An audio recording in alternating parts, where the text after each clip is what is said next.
Welcome to Classic 4x4, the podcast for and by classic four-wheel drive enthusiasts. I'm your host, Chris Piccone, and you can follow the podcast on Instagram at Classic 4x4 Podcast, and you can follow my trials, tribulations, and antics of collecting and restoring classic four-wheel drives also on Instagram at Overland by the Sea.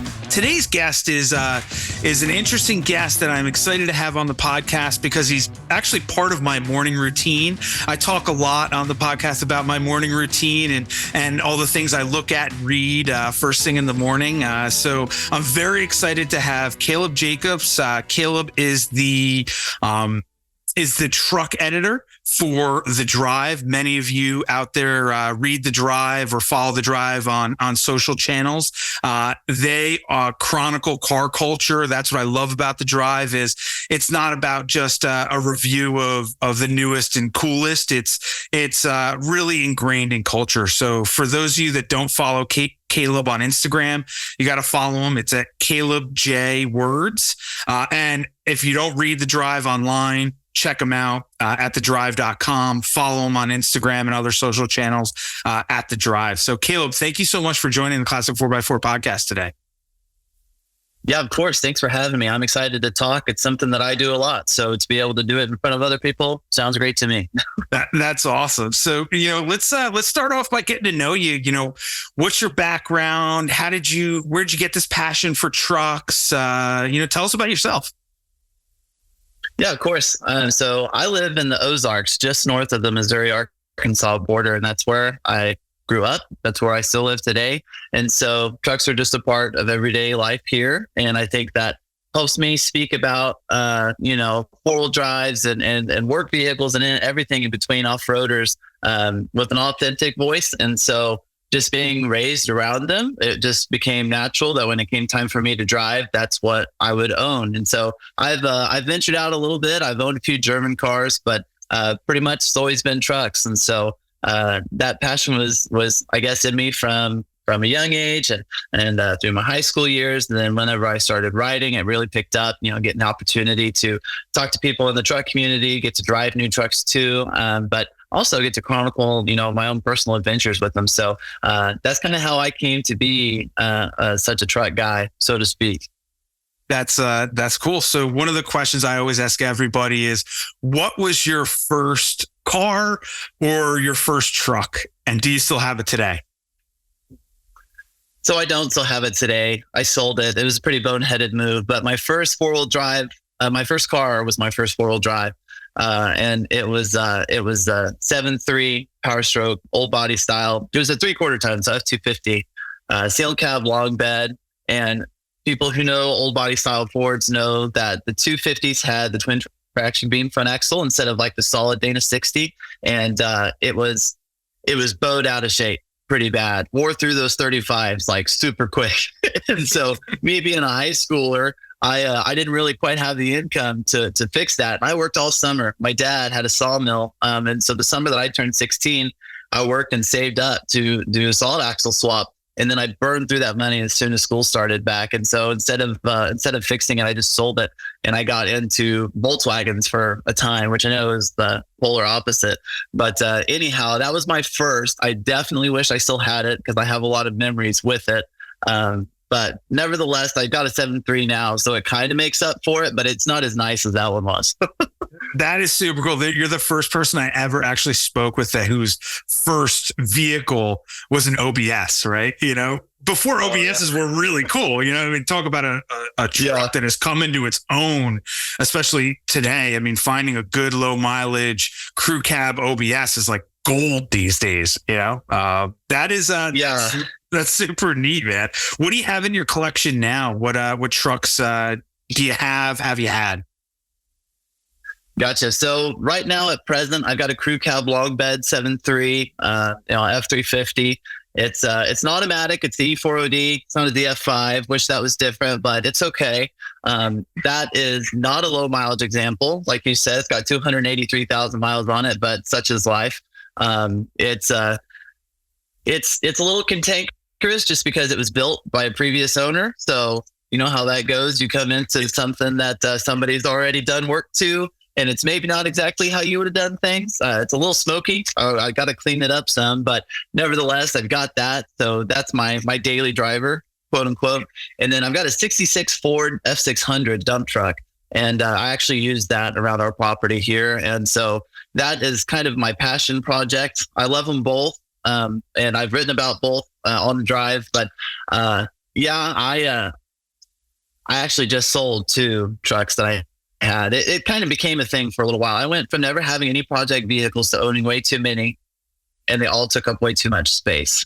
And so whenever you don't have a garage, and you're parking things in your yard, it starts to look like a yard ornament whenever it hasn't moved and the weeds start to grow. And so I had a 63 International Lodestar 1800. That was what we used to haul logs for firewood, and it had a 16-foot dump bed. It was awesome. And then the brakes went out. And if you ever see one of those for sale and it's not in a driving shape, it's probably because the brakes are bad, and it's way beyond my mechanical ability to fix those. So I actually sold that not too long ago. And then I also had a 65 International Travelall. So it was like kind of the old school suburban competitor. But I just got rid of that as well. So I went from having 4, now I just got 2. But I think it's probably better for my mental health because I don't have that hovering over me constantly. And thinking about the rust in the floorboards of that Travelall still kind of haunts me. It just comes with the territory. Now, was the Travelall a factory 4-wheel drive? Okay, so it was a factory 4-wheel drive, the way I understand it, according to anything I can find on it. It was a factory 4-wheel drive, but they converted it from a 3 on the tree to a 4 on the floor. And so it was not factory in many senses of the word. It had the big inline 6 in it. I think it's a 241 cubic inch, but maybe, again, like I said, that was it never really got off the ground. I bought that sight unseen for $1,500. It was green, like a nasty slimy green. And then it had an airbrush zombie mural on the back. And it was horrible. It said Zombie Slayer across the tailgate. And so I was pretty partial to it for that reason, because I was like, man, it'd be great to have this, just do like a small block Chevy swap or something to get it going. But needless to say, I had enough other projects to keep me busy. And so I ended up selling that actually just 2 months ago. But anyhow, so now I've got the Ford F600, and then I've got the 7.3. I mean, those Travelalls, it's actually rare to find them in factory 4-wheel drive in general, right? Most of them were 2-wheel drive, but on top of that, man, the tree to the floor conversion was pretty standard because the linkage was the 3 on the tree linkage was always kind of a mess, right? So that was a pretty standard conversion. Anyway, that's pretty cool, man. So let's talk about you being the truck editor drive. That just doesn't happen overnight, right? So from our conversation at this point, I'm assuming that you started out with a passion for trucks, and then that turned into you becoming a journalist, not you starting out as a journalist. And then one day we're like, got an assignment or was like, oh, you just need to, start writing about trucks. So kind of tell us how that came to fruition. Yeah, for sure. So you're right. That's the order that it went in. I cared about trucks first and then figured out that I could write about them for a living. So that turned out pretty good. But my friends and I actually had a website in high school that was all focused on local car culture and just like, cars in general. And they were not very well written on my part, at least, but we had good original photography from my friends. And so it was something that I could present to other people, like looking for a job myself. And so I made a LinkedIn account, which I definitely don't use anymore, but it's out there. And I found every magazine editor that I could. And I just sent them a link to our website saying, hey, can you just tell me what sucks? Like, what is the worst part about this website? And I'll go from there. And didn't get many responses, but I did have a few. One of them was Mike Spinelli, who was at the Drive. And he's pretty well known in car media, at least as one of them that started Jalopnik. And then he was a big part of the Drive, our YouTube push there in the early 2010s. But anyhow, I started there. And at the time, let me see, what did I own whenever I first started writing there? I think I had, it was a 2007 Jeep Wrangler Unlimited. And so that was like my 4-wheel drive at the time. But I didn't start out writing about trucks at all. Actually, it was mostly just new cars and kind of earning my stripes, so to speak. So I'm not formally trained. I don't have a college degree, but I've written a lot over the past 6 years. I've been at the drive ever since let's see, it was November of 2016, and so now we're coming up on 7 years. But nevertheless, I think I kind of just came into that role because of my familiarity with trucks, and being able to write about them in a way that is, informed, I guess would probably be the best way to put it. And so I try to write about off-roaders and work vehicles in an intelligent way that speaks to what makes them what they are, what makes them, loved by a whole lot of America. I think that you are in the wrong place if you start out writing about, big body on frame SUVs or four-wheel drive trucks, in a condescending tone. That's not the way that you appeal to a reader base, right? That's not the way that we speak to each other as enthusiasts. And so being able to just know what makes trucks special, not to say that cars aren't great too. I definitely do still love cars, but I think that's kind of how I got on that path towards becoming truck editor. And so that's a role that I've actually had since May of 2022. So it's relatively new, but it's afforded me the ability to talk with a lot of people inside our industry. So whether that's on the collector market or whether it's automaker engineers, talking about new trucks that are in development, I get the chance to talk to a lot of people. And as is probably clear by now, I like to talk, and so I get to do that for a living and find out what's going on in the far corner. So whether it's classic four-wheel drives like we're talking about here today, or whether it's new electric vehicles that like the Ford F-150 Lightning or Rivian R1T, that all kind of falls under my purview. That's awesome. What a great story. I love to hear success stories like that. You are now the truck editor at literally the most prominent car culture publication out there, The Drive. I mean, and, to not be a quote unquote, school journalist, to be a self-educated journalist, to get to that level is just absolutely amazing. So congratulations on all your success. And let's talk a little bit about some of your articles. Like I just mentioned earlier, and I've talked on the podcast before about my morning routine. My morning routine is very simple, right? First thing is I log on and I read The Drive. What is going on out there? What's going on in culture? And obviously, because I'm a truck guy, your articles always kind of are the ones I click on. I'm not gonna lie, right? So. And then I go to, some of the marketplaces. I'll go to, Ford Exchange to see what's out there and what's new on the market. And then I will check the market as a whole and go to classic.com, and I'll say, hey, what transactions have happened? What are some of the trends out there? That's kind of my morning routine. So first off, thank you for being part of my morning routine and writing some amazing articles that are interesting. So let's talk about some of those articles. How I ended up reaching out to you is, I'm going through my morning routine and I'm reading, scrolling through The Drive online at thedrive.com. And obviously Caleb's articles always pop out at me, but the article you wrote that particular day was about, Charlie Pitcher, from New Era. A lot of people know him as Metal by Charlie, who is like basically the most prominent Dodge truck fabricator, builder, restorer out there. He, what he does is insane, and what he's accomplished is insane, especially the fact that he's in his late 20s. So you don't find old school fabricators doing the type of work they're doing in their, late 50s, let alone their late 20s. So, how did you end up writing an article about Charlie and these cool Dodges? For sure. So part of my job is just being really in tune with what's going on amongst owners, and that includes builders too. And so I remember seeing it was a thread in a Facebook group, and I think it was started by Charlie just to give everybody an update on a project he was working on. And a lot of times whenever you see somebody talking about a potential 6-figure build, a lot of skeptics hop into the comments and have horrible things to say, whether or not they're true. I guess it's up for you to decide.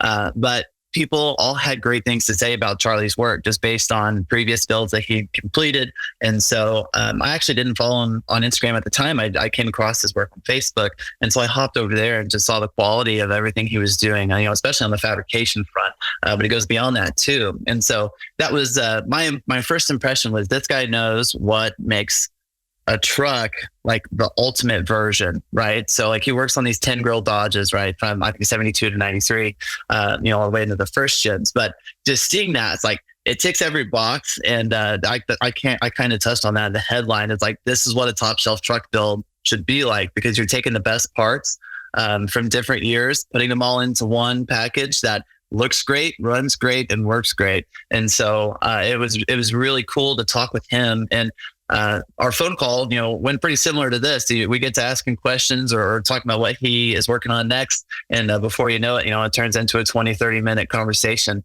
And just being able to hear his insight, the experience that he has and what he sees as important, in a truck build that's top shelf like that. It was just pretty clear to me that he got it. Is maybe the best way of putting it. Yeah, I came across him, as a lot of our listeners know. His first big build was for my cousin, who is a legendary and iconic New York City chef and restaurateur. And they built, actually, you featured it in that article, the Green Machine, which is, I've seen that truck. Did you actually get to see that truck in person by any chance? No, I haven't seen it in person. I got to tell you, that thing is insane. I mean, Charlie's custom coil spring suspensions alone are wild. That is like probably the most subdued, modification in that truck, and how he keeps them classic is even more amazing. Like I was texting with Charlie the other day. I was like, "Hey, what are you working on?" He's like, just rebuilt the front clip and the whole front section of a early Power Wagon build I'm doing right now." Like, but he's amazing. Like he CADs it all out, and then he and his team fabricate it. Like the guy is building a new frame, the front end of a frame on a truck. Like, and he's like, I'm going to adapt it so it'll accommodate the, the modernized suspension I put in it. The engine will sit a little bit better. By swapping, it's just like, it's mind blowing. The talent and of these artisans and craftsmen are just absolutely mind blowing. He definitely works on some pretty cool stuff. And I've been very fortunate not only to know him, but also to see a lot of his stuff in metal and in person. And it is, what you see out there online is impressive. When you see it in person and the details, like, like back to the Green Machine where he, Frenched in LED fog lights into the front bumper, like just little details like that. But it keeps it real, which is pretty cool. So that, and then, hey, that article is what ended up, getting us together today, where I was like, I got to reach out to this guy. This guy Caleb needs to be on the podcast. So, sure. Thanks. You're writing about a lot of cool stuff right now in the EV space. And I'm a firm believer that one of the biggest, trends we're going to see in the classic car and truck market in general. Today we talk about classic trucks and, everybody wants to swap their classic truck, to either, 12 or 24 valve, Cummins swap. Like that's like the big thing right now. And I will tell you, I think the future is going to be EV swaps into classic cars and trucks. So, you've written a couple times, not only on EVs in general, the Lightnings, the Rivians, but can you talk to us about not only EVs and trucks, but also, what you see and your knowledge on EV crate motor swaps? Yeah, for sure. So, it's going to be difficult. It's going to be a progression whenever it comes to swapping in these electric motors. One, because you've got to know how to work, with high voltage systems like that. It's a little bit different, than internal combustion engines for sure. And you also have to have more than just the motor. You've got to have battery packs. You've got to be able to make everything talk to, each other. So I can't claim to be an expert builder, especially whenever it comes to EVs. I'm not that guy. There's a reason that I write about them instead of actually work on them myself, right? But I do see that being a big trend that's coming up. Especially as laws change, it's going to be out of necessity. But I think that people will enjoy it whenever they get their first taste. Now, that's not to say that we won't go through growing pains to get there first. It's a difficult system to make work.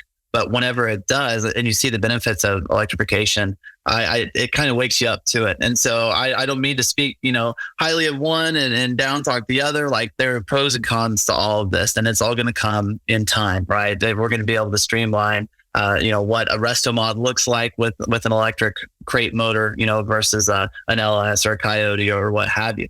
But so just like you mentioned earlier, I've got some experience driving electric trucks, the F-150 Lightning.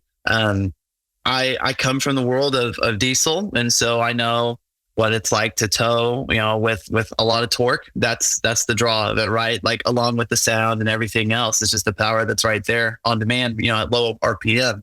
And I towed near max capacity, which was I towed 9,600 pounds in an F-150 Lightning.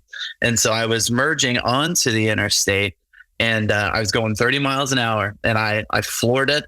And to spin tires for more than a second, whenever you're pulling that much weight and it's just scrambling for traction that much with all four wheels, it's like, man, this is where it's at. If we can find out how to make this usable, right, for people and practical whenever it comes to charging and range, then that's when we're going to see the real value in electrification. So as far as recreational, and performance, it really is hard to match that. It's just a matter of getting range up to par and having at-home charging solutions and public charging stations too. That's you bring up an interesting point, because the trend, and I'm a firm believer that the key driver in EV swaps into trucks and classic four-wheel drives isn't going to be the fact that they're green and they're great for the environment, which is a good factor. It's a positive factor. I really think the big driver, like you just said, is going to be the power. The fact that the electric motors can not only generate an immense amount of power, but they can do so instantaneously, right? And that is going to be the big driver behind adoption of EV swaps. Obviously, EV, the crate motors, the EV crate motors are tough to find. When you do find them, they are extremely expensive. You need a very specialized craftsman to be able to integrate these things into the older classic four-wheel drives. But that's only going to grow and scale as time continues to go on. And, I'm a believer in that trend, but like you just said, which was a great point, what's going to drive that trend isn't the green factor, isn't the cool factor, just we're truck guys and we want that power and we need that power immediately. And the fact that you can merge with 9,600 pounds and spin all four tires in a F-150 Lightning is insane, right? But that's going to be the driver of the trend. So that's super cool. You couple other articles that you've written about that I absolutely find amazing is at the Classic 4x4 podcast, we have a huge community of international harvester enthusiasts. I've had several IH builders, fabricators, enthusiasts on the podcast before. The Eric Tessimers, the Dan Hayeses, just doing really cool stuff with international harvesters. But you wrote an article, I think it was a couple months back, and it sticks out in my mind about a dune tour company that years ago, I want to say it was in the 70s or 80s, took a couple international harvester trucks. I believe one was a Travelall and one was a 200, and they fabricated and made these things they call I think they call them the dune scooters, and they stretched them out and they, added a bunch of seats so that they could have these dune tours out in some desert. I think it was Silver Lake or something like that. So how did that get on your radar screen? Talk to us about these trucks, because they are these international harvester custom fabricated dune scooters. I think are the coolest things in the world, because they were just recently saved also.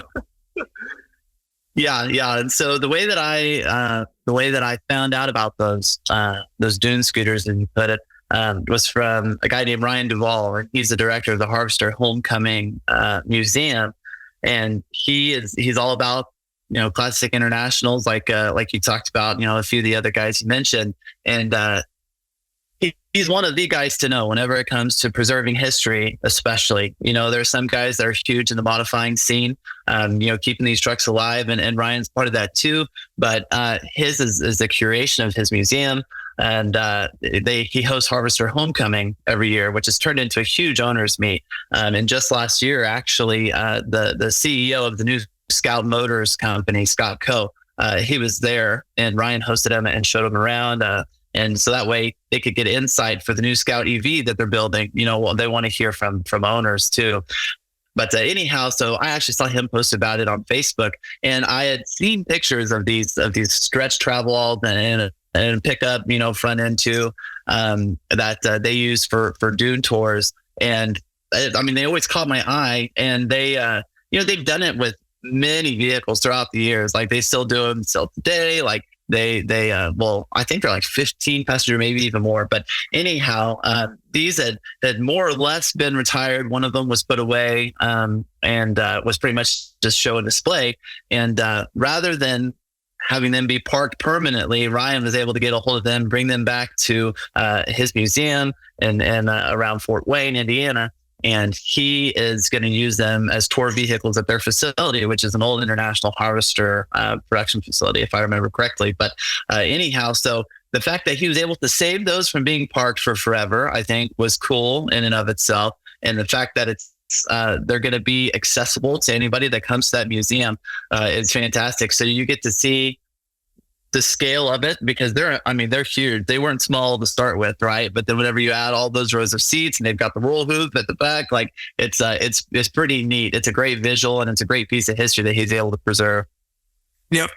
You bring up history. Like, how did these things come about? Like, who actually built these things? And I know they were used for dune tours, but like, what are the details on these? I guess dune scooters or whatever they're called. I mean, these things are super cool. I wish the podcast is just all audio. I wish there was a visual out there. Right. But when everybody's finished listening to this podcast, you got to Google this and check out Caleb's article. These things are wild. They're basically just International Harvester trucks that have been, to give you the visual, that have been stretched out, and they have rows and rows of seating. What are these things?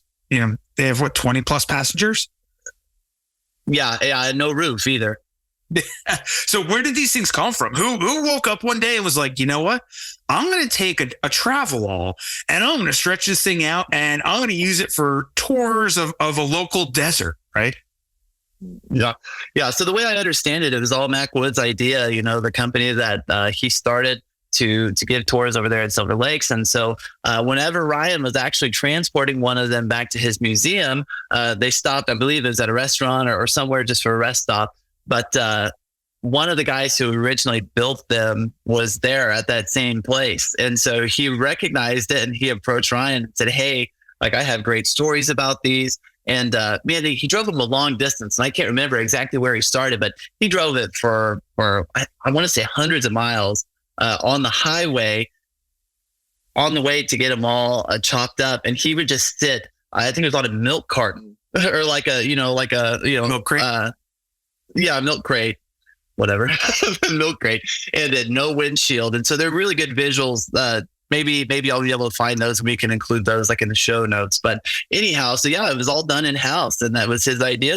Just I guess an entrepreneurial idea to be able to show people around and vehicles that really got their attention. And so they would just take them in as new, drive them, cut them up, and put them out there on the dunes. So that's it's a pretty interesting story, and I include more details about it, stuff that I can't really quite recall off the top of my head. But yeah, if you read in the article, you'll see that this was all home brewed.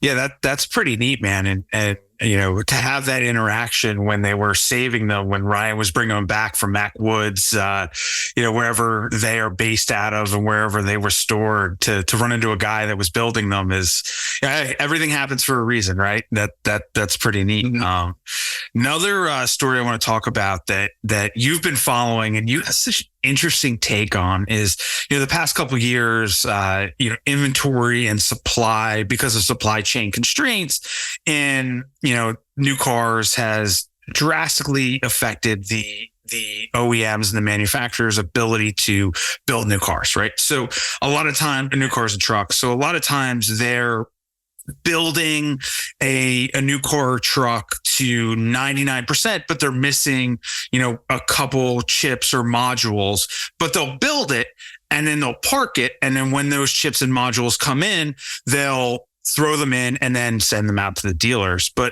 there's really no way to track their, the manufacturers were a bit opaque about inventory for a very long time. And you found the neatest way to track and almost quantify, how trucks that were missing chips were being stored, where they were being stored, and kind of how that came to fruition through satellite photos. So talk to me about how you tracked the manufacturers through satellite photos and where they were parking these trucks to know how much inventory was out there that wasn't completely built, and when that started to deplete, and when chips came in, things like that.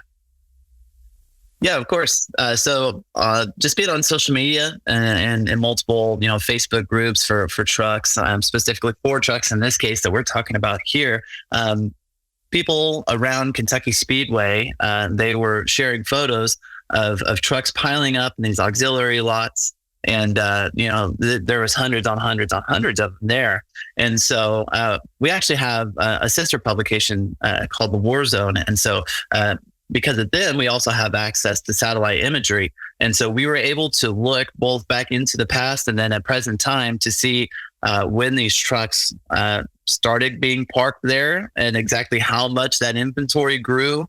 And then we've kind of followed it as it's built up, and then they deliver a huge batch and then they'll build back up there. You'll be able to see them again from space. And then here just recently, our latest article is that they're finally delivering a lot of the 2022 trucks as they prepare for the 2023 Super Duty too.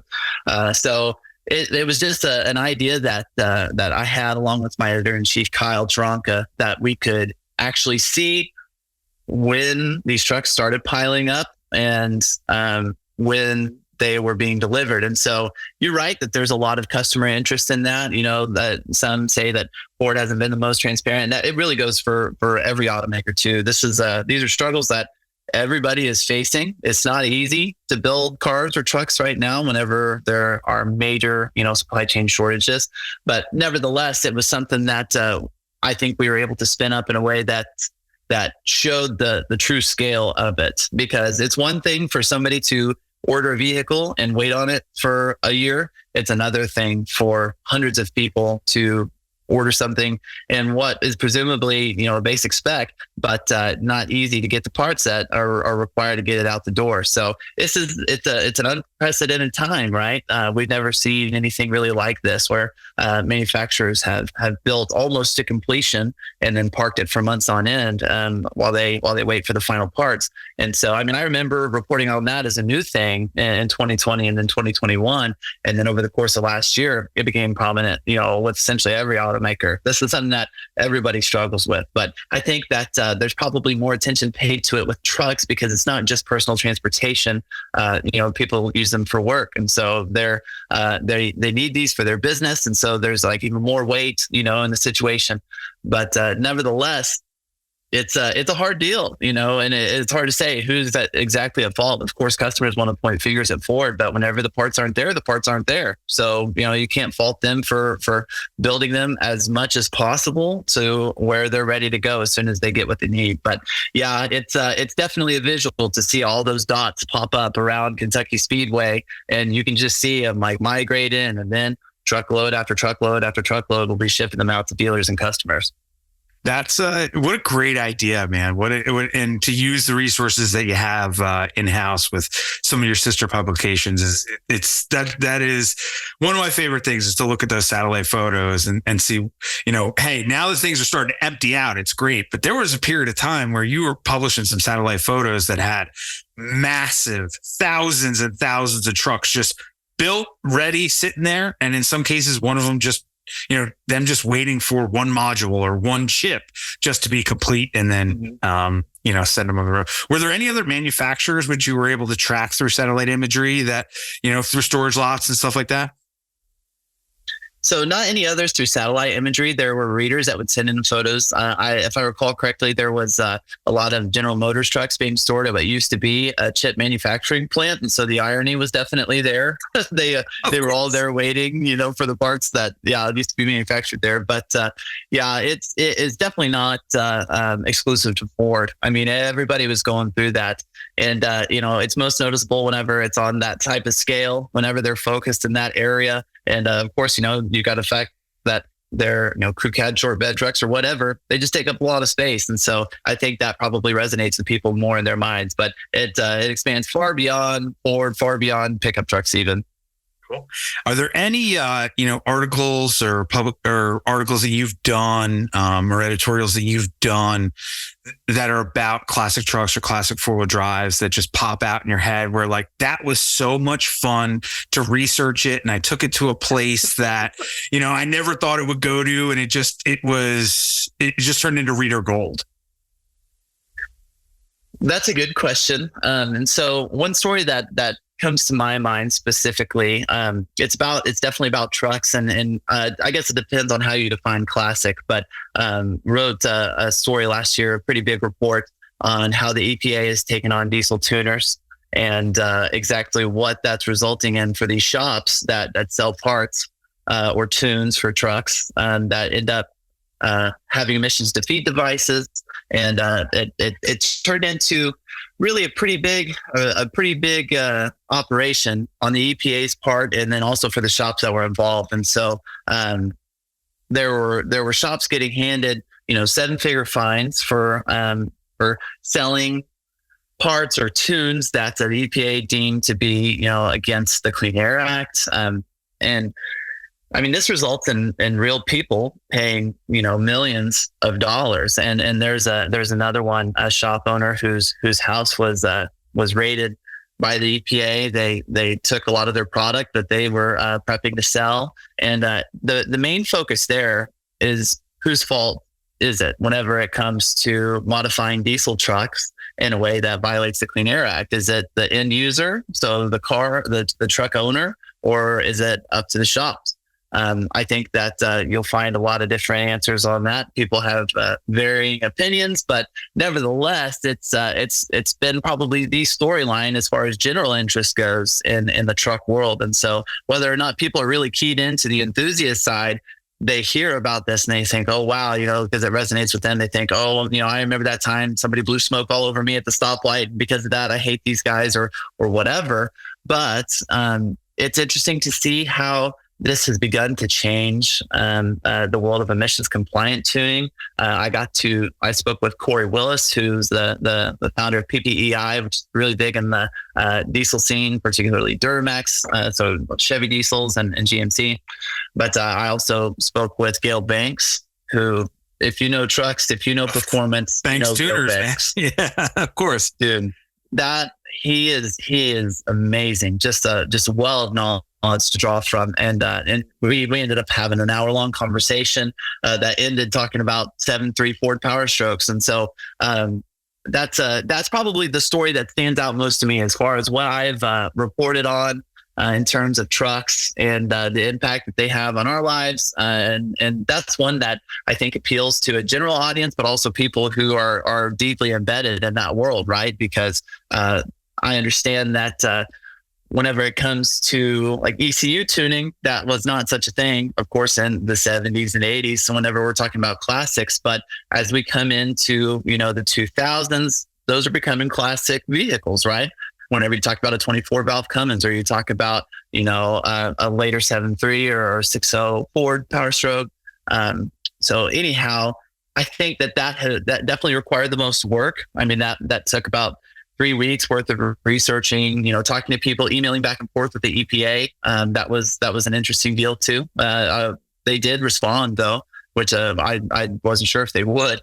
And so to get every side of that story, right, from the owner's perspective, from the shop's perspective, one that got fined for non-emissions compliant tuning, and then talking with Gail Banks, who's always been a pretty firm proponent of emissions compliant tuning. Just interesting to see how that all plays out and how the entire picture is painted, because you hear a lot of one-sided stories. And so to be able to talk to everybody involved in every facet, I guess, was probably my favorite. That's very interesting. And what's even more amazing is that you got the federal government, the EPA, to respond to you, but did they respond on record also? Yeah, they responded on record. So they did not necessarily answer the questions I asked. They maybe answered the questions they wish I had asked, but nevertheless, it was a response. I sent them an itemized list of questions, and they gave me, admittedly, a lengthy response, which I did not expect. But it was a process. It took about a week of talking back and forth and them asking for clarification on a certain question. And then me, once they sent the response, asking, just for further, for them to elaborate a little more. But that story, it's called Fast Times, $1 Million Fines Inside the EPA's Messy War on Dirty Diesel Trucks. And so if you want to give that a read, it's pretty long. I think it's pretty close to 2,000 words. But anyhow, it's comprehensive, to say the least. That's super interesting. And you talk about this on a federal level, but I've seen it on a state level. So, a lot of our listeners know I live in New Jersey, and two states that have been, very proactive on taking these trucks off the road have been New Jersey and New York. And it's interesting. My local publication here has followed a gentleman who literally at one point, New Jersey was finding these offenders in a million different ways. They were going on Facebook Marketplace looking for people that were selling, modified system diesel trucks. That was like their primary way, down to state troopers reporting them driving on the road, what they thought. And it was going up to our local DEP and our MVC, and they were literally just making sure, okay, it is not compliant. And they were sending these people letters and pulling their registrations. So you would get a letter. There was a gentleman here in New Jersey who I read a couple times. He got a letter that said, hey, you have this amount of time to make your truck compliant, right? If you do not make your truck compliant at this level of time, we're pulling your registration. And oh, by the way, you then at that point, yes, it's technically for off-road use, but, what are you going to do? Are you going to destroy it so it doesn't, go, continue its path? And how this guy ended up actually getting found was he was trying to sell the truck on Facebook Marketplace. One of the representatives of the state found it, confirmed that it was not compliant, and literally it got to the point, I think he still owed money on the truck, and he actually didn't do the modifications. He bought it that way from the previous owner. So he actually had no way to, revert all the systems back to stock and make it compliant. So he, I think, ended up going to a garage and in order to buy all the new systems to make it compliant was actually cost prohibitive. I think it actually cost more than the truck was even worth. So in the end, the state ended up actually pulling his registration, his title, and I think he ended up actually having the truck destroyed. Did you hear about this by any chance, or? Yeah. So his name is Mike Siebold, and our reporting was actually what drove that story forward. So I reported on it from the very beginning whenever he got noticed on Facebook Marketplace, and I talked both with him and the New Jersey DEP throughout the entire process. As far as what he was being told versus what the DEP would say publicly, and vice versa, of course, too. So he actually ended up turning in his registration. He turned in his license plates. So that way, it wouldn't be back on the road. And like you said, it was cost prohibitive. It costs more, according to him, the estimates that he received, it would cost more to return the truck back to stock than it was worth on the market. And so he decided against that. He claimed that he was going to turn it into a pulling truck, but they said even then that the engine needed to be removed or have the whole truck crushed. And so ultimately he went that route. And it was a complex deal. Talking with the DEP, getting quotes from them, reached out specifically to the agents that he worked with, but didn't get a response from them. Instead, I just got one from the New Jersey DEP at large, and we worked that through. But yes, I talked with Mike Siebold about that for the better part of a month, if I remember correctly. It was a long, drawn out process. Wow. Yeah, I was just reading about it in our local publications. I didn't realize that you actually wrote about it. You followed it. That's I just brought that up as something that I thought was interesting from reading in my local paper. And then now I come to find out that you were one of the big drivers and investigators and reporters on that particular. And you actually spoke to this gentleman? Yeah. We spoke quite a bit throughout it all. He would just give me an update if he would hear something, from the DEP, and I would send an email to them asking, just to verify if they sent, this letter, like you said, or something was spoken over a phone call. So yeah, I was working closely to report that story throughout. Wow, that is super interesting. I'm glad I just went down that rabbit hole because we got to learn a little bit more about it. So what else are you working on? We're recording this episode today, but it's going to come out in season 2 at some point in March, April, May. What else are you working on? Anything cool that you got in the hopper that you're really starting to get granular on that might come to fruition as a really neat, interesting article or editorial in the coming months? For sure. Yeah. So right now it's mid-January. We're kind of ramping up, our ambitious plans, maybe, so to speak. Always have a lot on my mind as far as stories that we can pursue in the truck world. A lot of them, it pops up day by day, right? Because a big part of what I do is news reporting. And so I may not know what story I'm going to write until I wake up that day or it starts developing over a period of time. But I always like to write stories that I would want to read as a truck enthusiast. Yeah.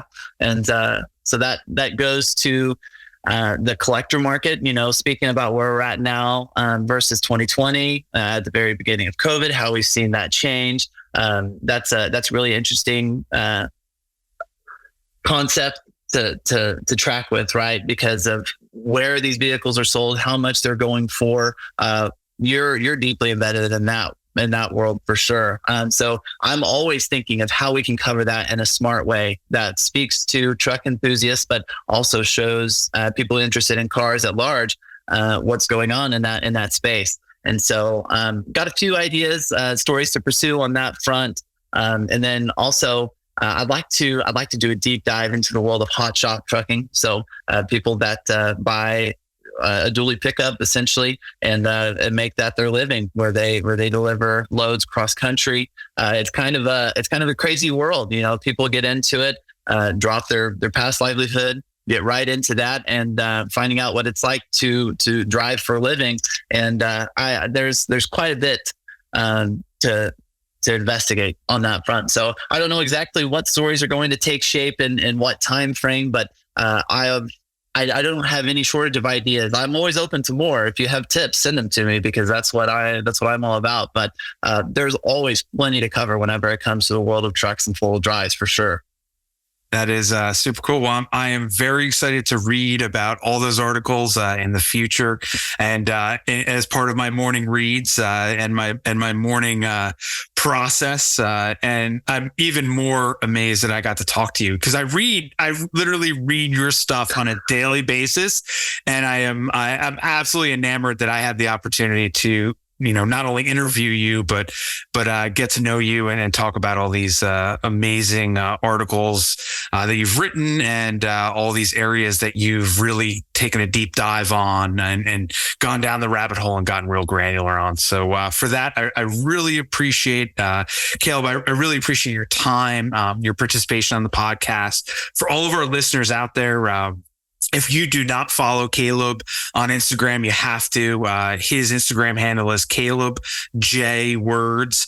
And most of our listeners, I'm sure at this point, either follow The Drive on Instagram or other social channels, or like myself, as part of their morning routine, read The Drive on a daily basis. But if you don't, everyone out there needs to check out The Drive online at thedrive.com. They post a lot of their feature articles on their social channels. and their social handle is at The Drive. So Caleb, thank you so much again for joining us today on the Classic 4x4 podcast. Yeah, of course. It means a lot, to hear you say that. I really appreciate you reading, and just know that me on the other side of the computer or whatever, like I'm just a guy that lives in Missouri that really likes trucks. And so I'm able to turn that into a living. And because I'm not very good at mechanicking, I am not a wrencher. That is not I've tried it. Okay. Let's just put it that way. It's not my expertise. That makes two of us. Exactly, man. That's way beyond me. I would much rather write about them, talk to these people that do amazing things like we talked about. We just have a shared passion whenever it comes to the work that people can do with their hands or like we were talking about in Charlie's case. In addition to that, all the CAD work, like it's complex. This is not just a simple hobby. It goes beyond that. You can enjoy the simplicity of it, but you can get as complex as you want to get. And so anyhow, yeah, just as far as my background goes, yeah, I'm in the middle of the country, don't live on either coast. I never lived anywhere else, but here at the same time, I think it's something that connects us all, because that's one thing that I learned too, is that there are definitely truck enthusiasts all across the states. And that's not just Missouri, Nebraska, Oklahoma, Texas or whatever. Folks like you from New Jersey, man, I've talked to so many people that are they could care less whenever it comes to whatever exotic car comes out, but they want to know everything there is to know about trucks. So I like to just have conversations just to talk about them. You can get as nerdy as you want to get, or you can just have the age old debate, whether you want fuel injection or carburetor or whatever, and have a good relationship with people that way. That's super cool. I really appreciate you being an amazing part of our community, the truck community, and car and truck culture in general. It takes great people like yourself and the time that you spend to keep and elevate the community. So thank you again for that. So as we wrap out, man, I really appreciate it. I appreciate your time and your participation. And I want everyone out there to not only follow you, but read The Drive on a daily basis. Thank you. Yeah, that's how you can help me. If you want to see more of what I do and you want to keep seeing it, just read thedrive.com. It's that simple. Awesome. Thanks a lot, Caleb. Yeah, of course. Thanks very much. I appreciate it. Wow, it certainly doesn't pay to improperly modify diesel engine tuning. Make sure to follow Caleb and The Drive on Instagram and check out his articles online at thedrive.com. Also, listen to our next guest, Jason Miller from 65 CJ5, where we talk about how our lives intersected because of a rare 1965 Jeep CJ5A Tuxedo Park Mark IV.